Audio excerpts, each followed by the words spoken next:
Welcome, ladles, jelly spoons, and sports fans to the Miner Drone, the ultimate Minecraft Spleef Arena with everything you could... Wait, what's Spleef? Alright, allow me to explain what Spleef is, first of all. Spleef is a mini-game that's just about as old as Minecraft itself. If you've ever seen the game, Don't Break the Ice, it's basically that, but in Minecraft.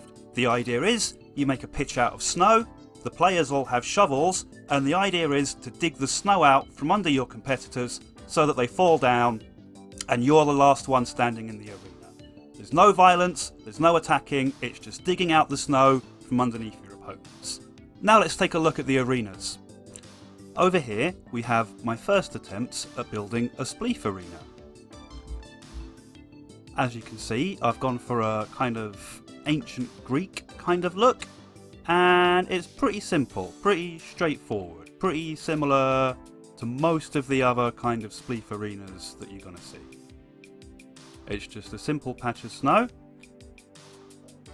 and you make holes in it, and then you come over here, and you push the button, and the holes get filled in, and that's about all there is to it. It looks nice, it fits in with the area, and it makes a nice addition to the area around our gigantic Ice Palace collaborative build. Me and the rest of the Minor Difficulties crew played a few games on it and decided, hey, this Spleef thing's actually pretty good. I think we've finally found a way to make Minecraft fun. But I thought, as good as this is, I can probably do a little bit better. So for my next one, I thought I'd make something quite a bit bigger.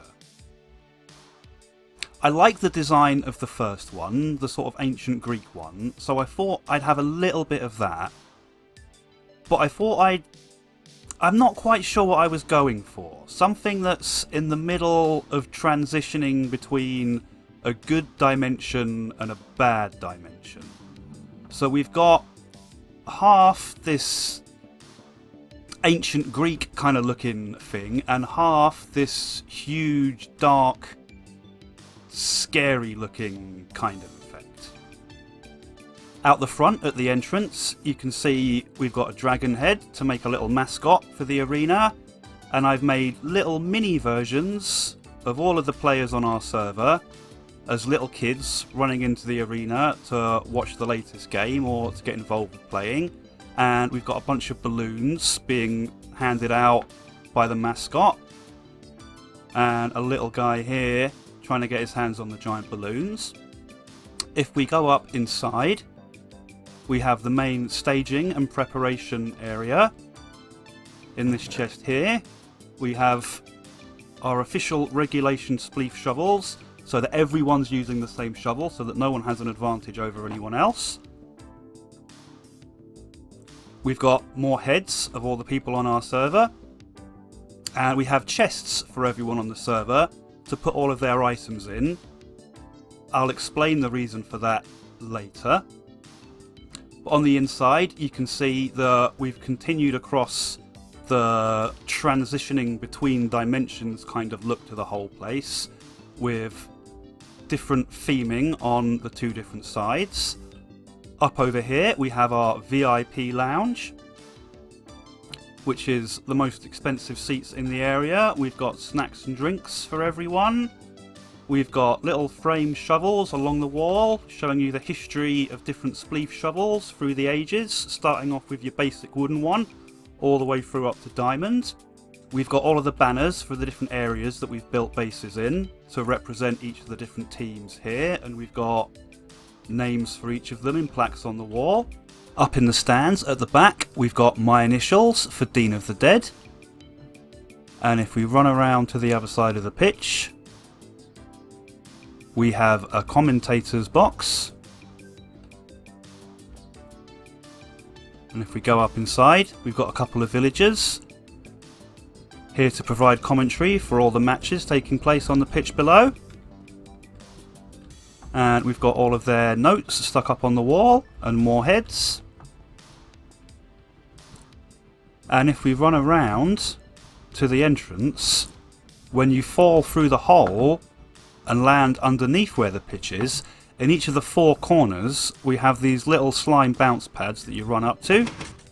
Press the button and it shoots you back up, so once you get knocked out you can come back up here and watch the rest of the game.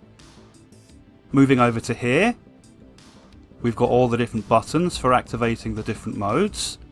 But what different modes have you got? Well, first of all, obviously, we've got your regular standard spleef made out of snow. We've got a button to clear the pitch as well. And it's just your standard thing. You run out, you hit it with a shovel, and the blocks disappear instantly, and you try and mine the blocks out from underneath your competitors. But what other modes have we got? Well, let's take a look. If we clear the pitch first, and then come over here, we have Bouncy Spleef, which is made out of slime blocks. And that means when you jump around on it, you bounce about a little bit all over the place. And the nice thing is, slime blocks are also blocks that you can mine instantly, so that works kinda well.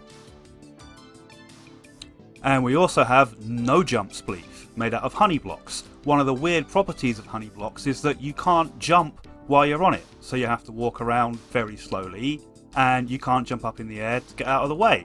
But I'll be honest with you, neither of these are especially good ideas. I wouldn't recommend trying it. Now you might be wondering why I chose to build this arena on the roof of the Nether, and that is because of this. That's right, the ultimate extreme spleef arena. Oh, oops. Yeah, that's right. Some people like to put a lava pit underneath their spleef arena to spice things up a little bit, but that just wasn't spicy enough for me. So I made this. A giant pit that leads you down into the bowels of the Nether. So anyone who loses this game is going to end up having a real bad day. Oh, and one more thing before I go. You might have been wondering what that giant tower of redstone lamps with a target block on the bottom of it in the middle of the pitch is for. Well, we don't always use voice chat when we play online, so we needed some kind of way of letting everyone know when the game's about to start. So that's where I came up with this. All you need to do is fire an arrow or throw a snowball at the target block. It lights up all the blocks, and then when they get to the top, the fireworks go off, and that lets everyone know that the game has started. So there you have it, my friend. This is my ultimate extreme spleef arena. If you've ever seen one that's got better gadgets or is better decorated, I'd like to know about it. That just leaves me to say thank you very much for watching. If this video has given you the inspiration or some ideas to build a spleef arena of your own, then you might as well give the video a like. I mean, even if it didn't, you might as well chuck in a like anyway, it's free. That just leaves me to say, I've been your crumbled toast, Dean of the Dead. This has been Minor Difficulties, and I'm going to go and roll myself a nice fat spleef.